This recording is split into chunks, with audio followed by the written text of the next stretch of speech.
thousands of Israelis killed over the summer. But there were thousands of Palestinians killed over the summer. And 500 of those were small children.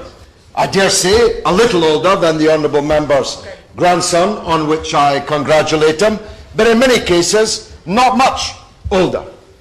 There's an air of unreality about this debate. So far I had thought that Parliament in this regard was catching up with public opinion. But the speech that we've just heard and the interventions earlier seem to indicate otherwise. The Minister is on record as saying Israel lives in a tough neighbourhood. The problem is that Israel is living on top of somebody else's neighbourhood. And the attempt to equate violence from the illegally occupied with violence from the illegal occupier is preposterous, and yet repeated over and over again already in the short debate that we've had so far. It is illegal and moral right of an occupied people to rise up against their illegal occupier. And after all, it's not that the occupation just started. The West Bank and Jerusalem has been illegally occupied for 47 years.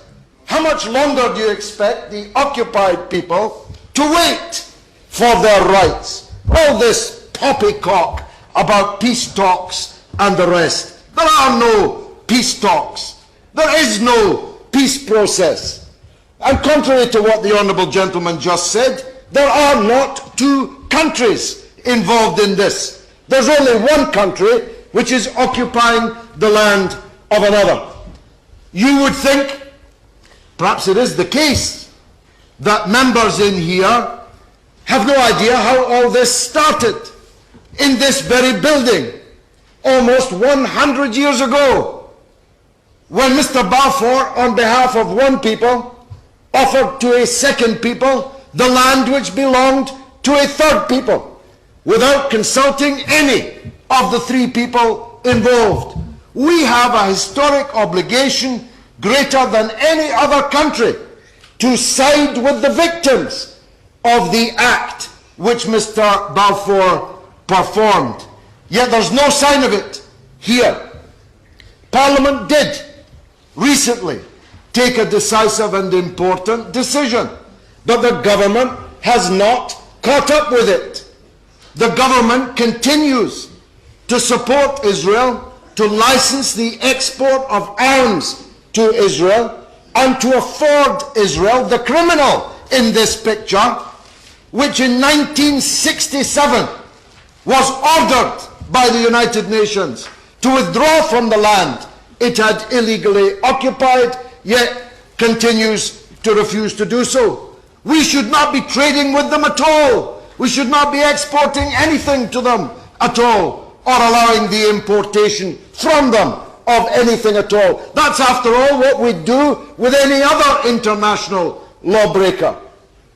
I have very few seconds left.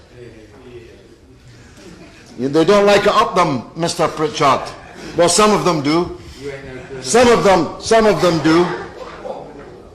The 15 seconds I have left, I can only say this. I will give way. Prime Minister Morris.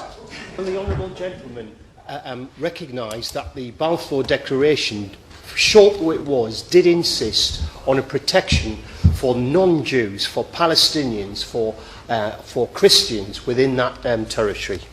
It did so insist, Mr. Pritchard, but it was apparently written in invisible ink, for it has been forgotten by successive British administrations, certainly ignored entirely by the state which came into being in decades later as a result of the Balfour Declaration.